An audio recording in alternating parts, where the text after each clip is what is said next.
पहली खुशखबरी तो यह है कि प्रेसिडेंट ट्रंप ने ऐलान किया है कि ईरान के साथ किसी मुआहदे पर दस्तखत इसी हफ्ते के आखिर तक हो जाएंगे। दूसरी खुशखबरी यह है कि अमेरिकन कांग्रेस ने ईरानी जंग के हवाले से प्रेसिडेंट ट्रंप का किरदार बिल्कुल लिमिटेड कर दिया, महदूद कर दिया। प्रेसिडेंट ट्रंप को अब ईरान के खिलाफ दोबारा जंग करने के लिए अब कांग्रेस से मंजूरी लेना पड़ेगी।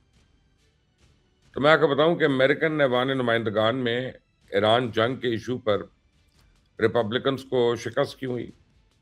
असल बात यह है कि अमेरिकन अवाम और अमेरिका की मुंतखब क़यादत की अक्सरियत पहले दिन से इस ईरान की जंग के मुखालिफ थी और इस जंग को वो समझते हैं कि ये अमेरिका की जंग ही नहीं है।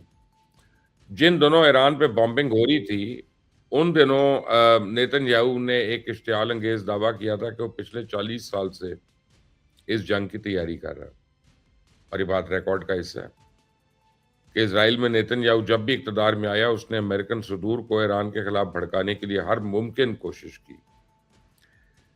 लेकिन माज़ी में किसी अमेरिकन प्रेसिडेंट ने उसको घास नहीं डाली है, बल्कि साबिक सदर ओबामा ने तो इस बात की तस्दीक कर दी है कि इनके दौरे सदारत में इज़राइल ने ईरान के खिलाफ जंग छेड़ने की प्रपोज़ल पेश की थी, लेकिन उन्होंने साफ मना कर दिया था। तो अमेरिका समेत पूरी दुनिया को इस बात का यकीन है कि नेतन्याहू है जिसने प्रेसिडेंट ट्रंप को इस जंग में धकेला। लेकिन प्रेसिडेंट ट्रंप ने तो वाज़ेह कर दिया है कि ईरान के खिलाफ जंग का फैसला इनका अपना था और इसमें नेतन्याहू का कोई किरदार नहीं। That Bibi Netanyahu tricked you into going into Iran. Well, they're just, the enemy. They're just, the Democrats, the UN. मैं आपको बताऊं कि ईरान के साबिक supreme leader Ali Khamenei atomic हथियारों के असूल के सबसे बड़े मुखालिफ समझे जाते थे। ईरानी उलमाए कराम एटॉमिक हथियारों के असूल के खिलाफ एक फतवा भी दे चुके हैं। मौजूदा ईरानी क़यादत आज भी एटॉमिक वेपन्स ना बनाने का वादा कर रही है और इसके लिए गारंटीज भी देने को तैयार है।